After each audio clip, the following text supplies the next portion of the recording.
Olá, estamos aqui para mais um programa As Pessoas Inspiram e hoje nós vamos falar aqui pela Vale TV sobre um projeto super interessante e vou trazer duas convidadas lá do Rio de Janeiro que vamos falar muito sobre sustentabilidade. O nome do projeto é Sustenta I e traz um movimento inovador que é a tecnologia da inteligência artificial também para tratar sobre a sustentabilidade. E eu vou chamar aqui, primeiramente, a Cecília Gomes, que é uma das fundadoras. Seja bem-vinda, Cecília. Obrigada, muito obrigada. E também a querida Juliana Antunes, que também é uma das fundadoras aqui do projeto, que vai nos falar bastante sobre ele. Seja bem-vinda. Obrigada, Eliane, Cecília. Quanto tempo a gente não se fala, né? É verdade. Que bom estar com vocês aqui, né? E também para vocês falarem um pouquinho, né, gurias, sobre esse projeto aqui para o Rio Grande do Sul. A gente está numa TV aqui local, né, que é pertinho de Porto Alegre, mas atende aqui toda a região metropolitana. E esse é um assunto que eu tenho debatido muito no meus programas, em alguns programas anteriores, né, que é falar sobre a importância da sustentabilidade, né? Mas antes da gente iniciar, assim, a falar um pouquinho sobre Sustenta I, eu queria que vocês se apresentassem e me dissesse assim, como é que a sustentabilidade surgiu, então, na vida de vocês? Pode começar. Como a minha história é mais curtinha que a da Juliana, eu acho que eu começo e depois ela vai. Bom, eu comecei assim, na verdade, eu sempre tive um interesse muito grande no assunto, embora não me conectasse o assunto com o termo sustentabilidade ou tudo que isso envolve. Mas de 2013 a 2017, eu trabalhei no CEBEDES, que é o Conselho Empresarial Brasileiro para o Desenvolvimento Sustentável. E aí a sustentabilidade, né, entrou em mim, entrou na minha maneira de pensar, de ver do meu trabalho e o meu relacionamento com as empresas, etc. E aí, quando eu saí do CEBEDES, eu fiquei um tempo um pouquinho mais afastada da sustentabilidade, mas não dava mais. Aí, realmente, eu fui procurar voltar para esse meio, né? E acabei me juntando à Juliana no Sustenta I. Sustentabilidade é um valor, é uma coisa que, quando você ama, não dá para viver sem, né? Então, minha história com a sustentabilidade, de maneira bem rápida, é essa. Legal, né? Não tem como desconectar do ser humano, né, Cecília? Não. Não existe a pessoa que é sustentável fora do trabalho, depois no trabalho não é, e depois de noite ela é de novo ou não é. É uma coisa que faz parte da pessoa. Assim, pode ser treinado, pode ser aprendido, pode ser aperfeiçoado, inclusive, mas realmente, quando a gente tem essa conexão com o valor, é muito difícil desconectar. Muito bem. Eu me formei, aí eu fui trabalhar na Unilever como trainee, e ali eu já estava incomodada, eu falava, não, porque esse programa de trainee está todo errado, só tem gente igual, branquinhos, formados em faculdade de primeira linha, que já fez intercâmbio.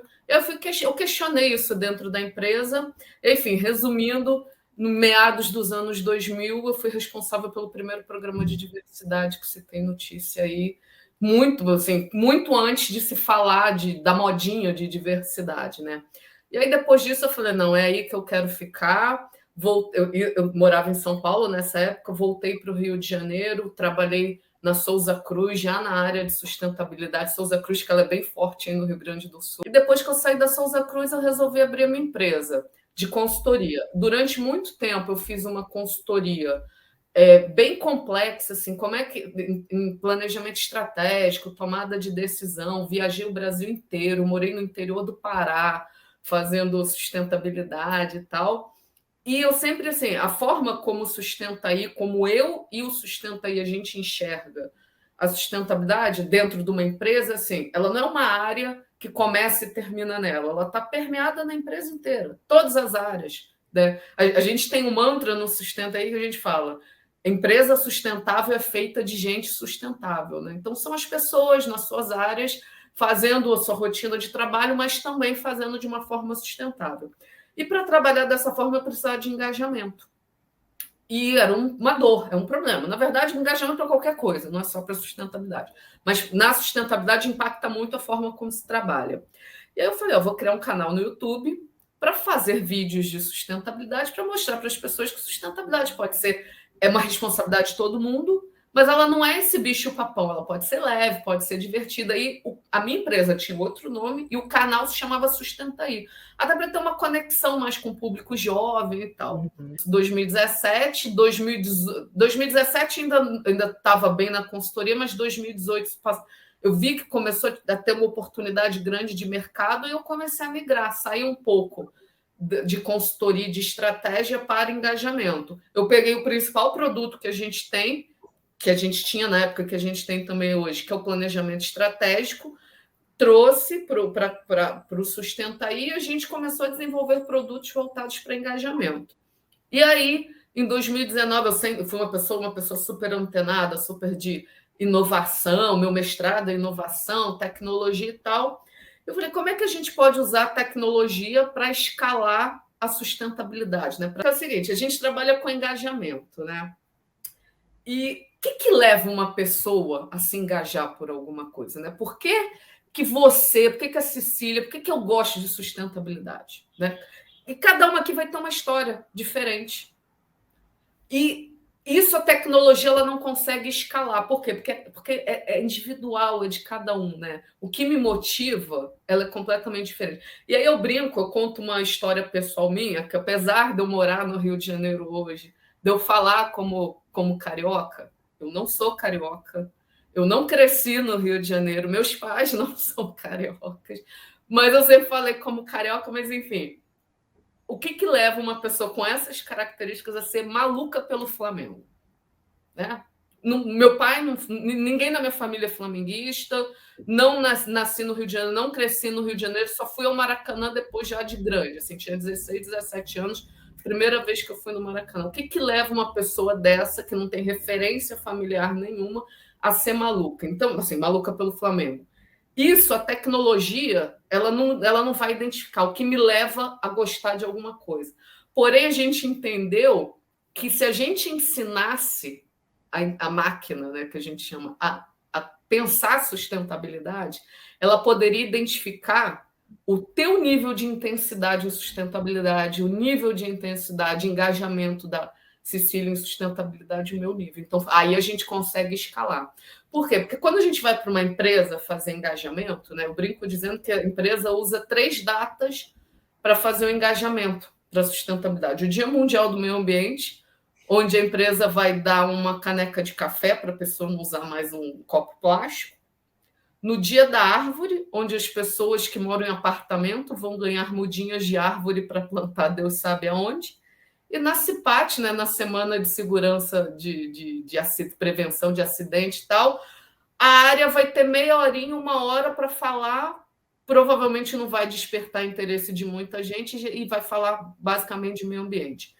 E aí a empresa perde janelas de oportunidades para engajar. Ela faz um engajamento igual para todo mundo, sendo que as pessoas recebem esse engajamento, percebem esse engajamento de uma forma diferente. Então, é por isso a gente desenvolveu uma inteligência artificial que pudesse engajar, medir esse engajamento das pessoas e aí você trazer mais engajamento para a empresa, porque você faz uma comunicação, uma ação direcionada de acordo com o perfil das pessoas. E aí, enfim, resumindo, Sustentaí hoje é uma empresa de engajamento e tecnologia que nasceu como um canal no YouTube, né?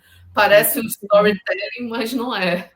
Mas olha só, acho que são exemplos assim muito ricos que, para quem quer empreender, né? Eu trabalho muito com empreendedores também, enfim, né? Acho que assim, vocês contando a história de vocês, tem muito da essência de vocês nesses projetos que vocês atuam, né? E eu acho que isso é fundamental para as coisas acontecerem, para a gente ter sucesso, para a gente conseguir fazer realmente o que a gente veio fazer com esses empreendimentos no mundo, né? E aí eu queria ouvir agora a Cecília assim um pouquinho dessa diferença, tá? Para quem nunca ouviu falar sobre sustentabilidade, sobre a ESG, qual é a diferença? Como é que isso se conecta e como é que é a visão de vocês nesse sentido? Bom, sustentabilidade é um grande guarda-chuva que engloba tudo, né? É muito mais do que meio ambiente, social, governança. Se você pegar todas, ou a parte econômica e etc., se você pegar cada caixa dessas e não conectar isso tudo, não fazer isso tudo falar junto, você não faz sustentabilidade. Não dá para achar que é uma coisa e a outra coisa e a outra coisa e outra coisa. É como que tudo isso conversa e tudo isso se conecta dentro de um negócio, né? E assim, ESG veio de um olhar do mercado financeiro para o quanto que cada investimento está exposto, né? Na hora que o investidor vai colocar o dinheiro dele numa empresa, né, num negócio, como que ele olha esse negócio? Até pouco tempo atrás, né, quer dizer, nem tanto pouco, mas até algum tempo atrás, o investidor ia olhar muito mais na questão do retorno financeiro, o quanto que aquela empresa era capaz de gerar lucro, sem olhar tanto para essa questão da exposição, né? A questão da durabilidade do negócio, da exposição das mudanças climáticas, ou as questões de diversidade, um monte de coisas que vieram com esse novo momento que a gente está vivendo, né? As empresas estão muito mais expostas, de maneira geral, a essas questões, a cobrança da sociedade, etc. Então, o ESG é esse olhar do mercado financeiro para a exposição na hora de avaliar as empresas. Então, é importante a gente fazer essa diferenciação, porque a pessoa que trabalha com ESG dentro das empresas não é a pessoa que trabalha com sustentabilidade, que não é a pessoa que trabalha com licenciamento ambiental ou que vai olhar para toda a parte regulatória e etc., são caixinhas diferentes. E uma coisa, gurias, que vocês falaram, assim, que eu acho que é super importante, né? O mercado está mudando, né? Os clientes estão pedindo, né? Não é... A gente sabe que hoje a gente olha da onde está vindo a matéria-prima do calçado que eu estou comprando, da roupa e tudo mais. Vocês enxergam essa demanda mesmo do cliente aparecendo e talvez instigando essa mudança organizacional das empresas? Graças a Deus, para a gente está ótimo. Então, assim, a gente não tem que reclamar disso. E o que a gente está vendo também, assim, a gente tem dois movimentos. Você tem a primeira onda, vamos assim chamar de empresas que ainda não estão muito familiarizadas com sustentabilidade, que estão criando a área. E assim, posso falar de antes do Sustenta aí, essa era a minha grande especialidade. Criar a área de sustentabilidade dentro das empresas, começar do zero. Então, a gente tem essa onda e a gente tem uma segunda onda de empresas que já trabalham com sustentabilidade, que elas estão demandando uma sofisticação maior. Elas estão entendendo que elas precisam de um engajamento, que elas precisam trabalhar integradas junto às áreas, que elas precisam sentar e fazer projetos junto com as áreas, gerar informações de qualidade, porque são essas informações que vão chegar lá para o mercado financeiro e dizer, olha, a gente não gera só retorno do dinheiro, a gente traz geração de valor, né? Então, mas isso depende de uma sofisticação muito grande. Então, as empresas, você tem essas duas ondas, que para a gente está excelente, porque a gente atua nos dois lados, são do tempo. É verdade, né? E isso é uma coisa bem interessante, né? Da gente ficar atento, né? Nessas modificações e tudo mais. E vocês atendem provavelmente empresas de grande porte, de pequeno porte, né? Cília, como é que é essa comunicação, né? Como é que a primeira coisa que vocês fazem, assim, para entender em que nível de consciência essa empresa está? Bom, a gente tem uma maneira você pode diagnosticar essa empresa e entender essa consciência de duas maneiras. Você pode olhar para a empresa, olhar os seus processos, olhar os projetos que ela desenvolve, como que esses projetos funcionam e etc.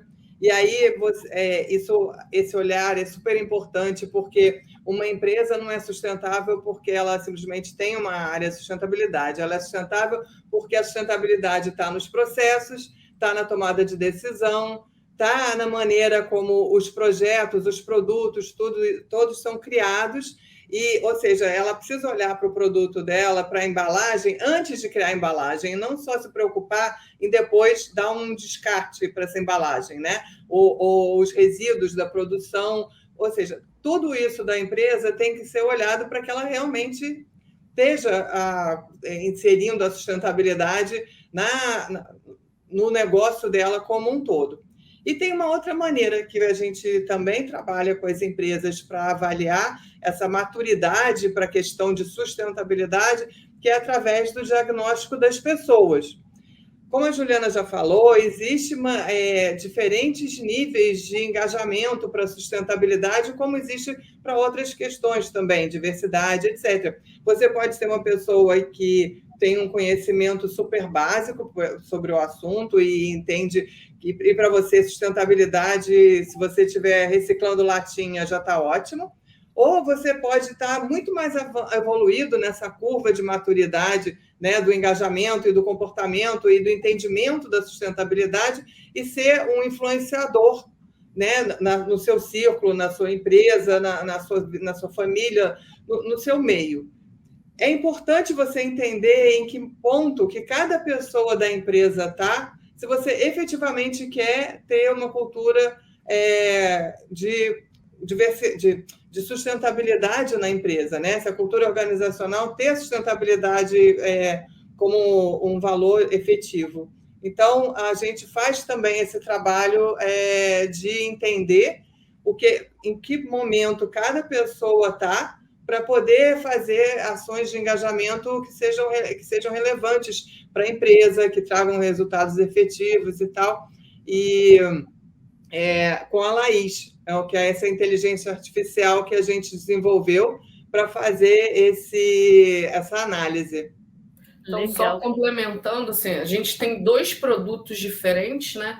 Um faz um diagnóstico olhando a empresa puramente. A gente tem lá o método e tal, dá uma nota, e a gente desenvolveu a Laís, a gente consegue fazer, a gente faz análise estratégica da empresa por meio de pessoas. Como assim? Vamos pegar, por exemplo, uma empresa grande, né? Que tem, sei lá, 10, não precisa ser tanto, mas sei lá, tem 3.000 funcionários. A gente não tem como fazer essa análise na mão. Então, a gente precisa. A Laís é justamente isso, ela faz a análise das pessoas em tempo real, assim, a gente, em, sei lá, 30 segundos, menos de 1 minuto, a gente dá o resultado para a pessoa tem um diagnóstico dela, a gente mapeou, a gente passou a pandemia, né, 2020 inteiro, estudando comportamentos. Então, assim, a Laís, ela é toda criada por meios de o que leva a pessoa a tomar uma decisão e economia comportamental. Esses são os fundamentos dela.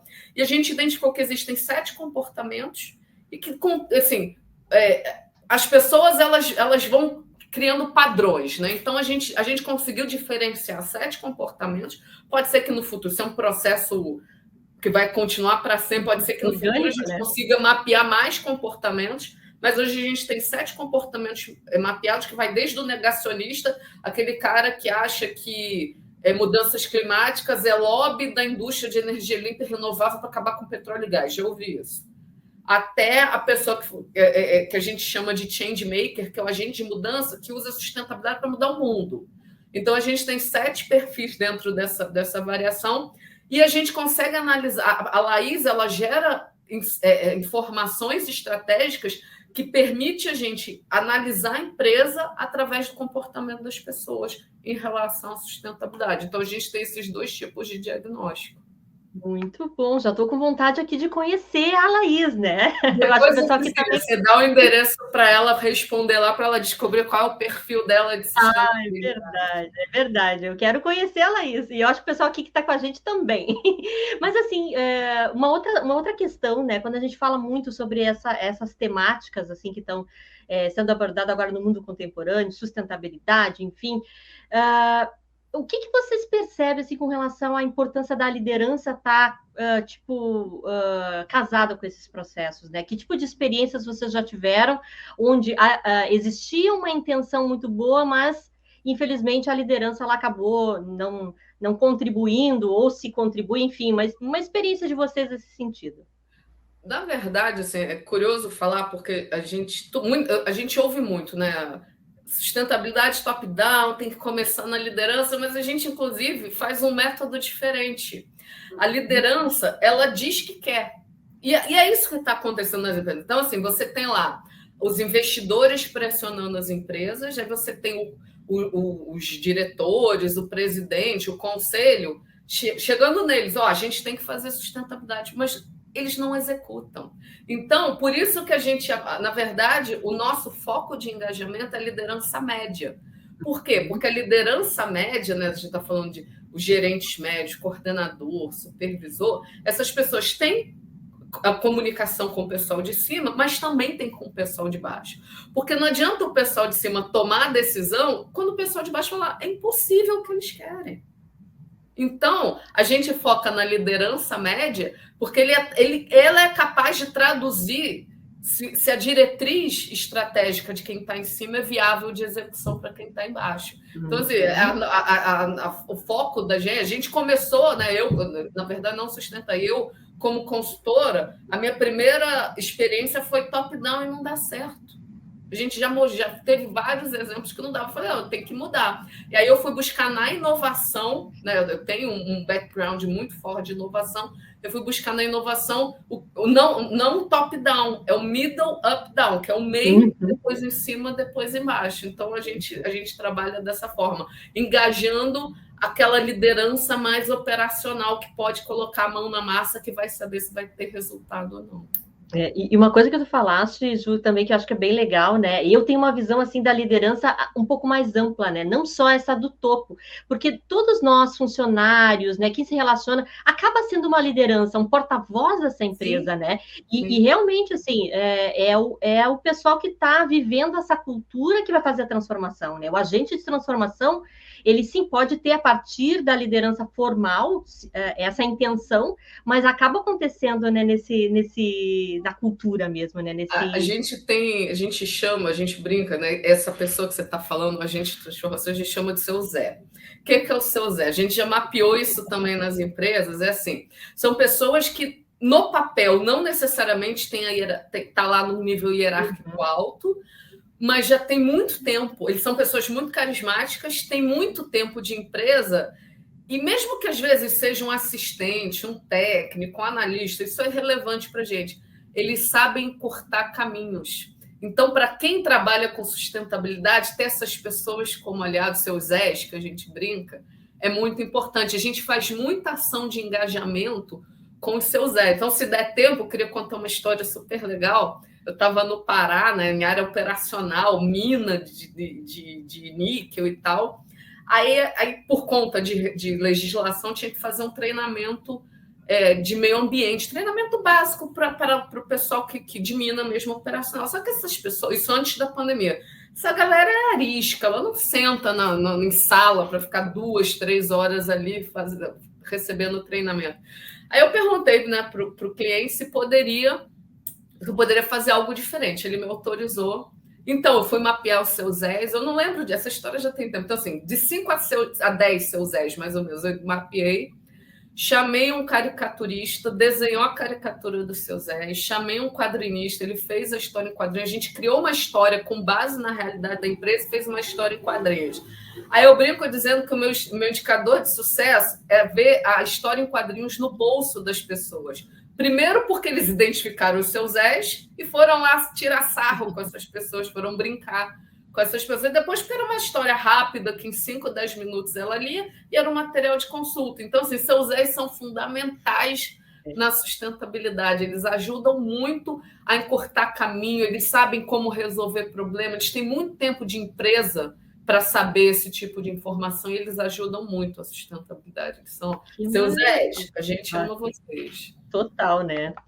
Mas, enfim, já estamos terminando aqui o nosso programa. Passa muito rápido, né? Ainda mais quando o assunto é bom, né? Mas eu queria que vocês deixassem aqui o contato de vocês, como é que as pessoas podem acessar, então, o Sustentaí. Explica para nós um pouquinho e uma mensagem final também.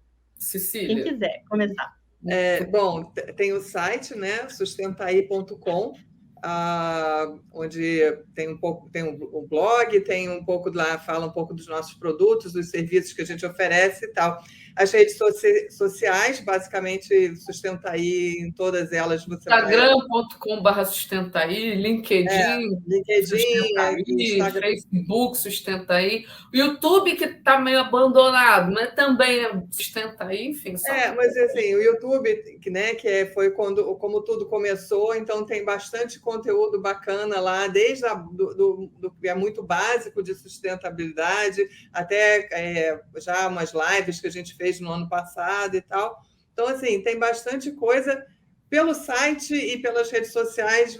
dá para chegar na gente, mas se quiser já mandar um e-mail, pode ser contato@sustentaí.com e fala comigo ou com a Juliana e a gente vai ter um prazer em atender. Muito legal, muito legal. E uma mensagenzinha final, Cecília, aqui para a gente está já em fevereiro de 2022 aqui, né? Mas assim tem muita coisa para rolar ainda nesse ano. Então, deixa uma mensagem final aqui para quem está pensando em fazer um pouquinho mais da sustentabilidade na sua vida. Sustentabilidade não é coisa de grande empresa. Sustentabilidade é coisa de qualquer tamanho de empresa. Todo mundo pode ter um negócio em que a sustentabilidade está inserida. Se você, às vezes a pessoa nem sabe que ela está fazendo sustentabilidade, ela vai atrás de, sei lá, baixar a conta da água. E aí, no que ela baixou a conta da água, é porque ela está consumindo menos ou porque ela está fazendo os processos mais eficientes, etc. Pronto, a sustentabilidade é isso também. Então, e é muito simples começar. Basta você olhar à sua volta, seja na sua vida pessoal, seja no seu trabalho, e olhar o que não está funcionando do ponto de vista do uso dos recursos naturais, por exemplo, né? Desperdício. Combater o desperdício já é uma coisa incrível, uma ação linda de sustentabilidade e que tem ramificações em todas as áreas, não só de você consumir menos, como você jogar menos coisa, menos ter o desperdício, os resíduos e etc. Então, assim, não subestime a sua capacidade de fazer sustentabilidade e de contribuir tanto na sua vida como nos negócios. E, como a gente diz, negócios sustentáveis são feitos de processos e pessoas sustentáveis. Então, buscar conhecimento, buscar como pode influenciar as pessoas à sua volta, e isso tudo já é um grande começo e muita chance de ser muito bem sucedido esse caminho. Maravilha. Obrigada, Cecília. Ju, quer deixar uma mensagenzinha final? Agora vai ser minha chance de ser sucinta de verdade. Vou me vingar agora. É o mantra, né? Sustentabilidade é gente. Não tem empresa, não tem mundo sustentável se as pessoas não forem sustentáveis. Então, começa e termina na gente. Que maravilha. Ju, muito obrigada.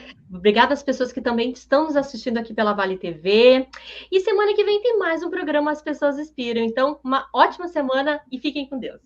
Bye, bye. Obrigada, Eliane. Tchau. Tchau, tchau.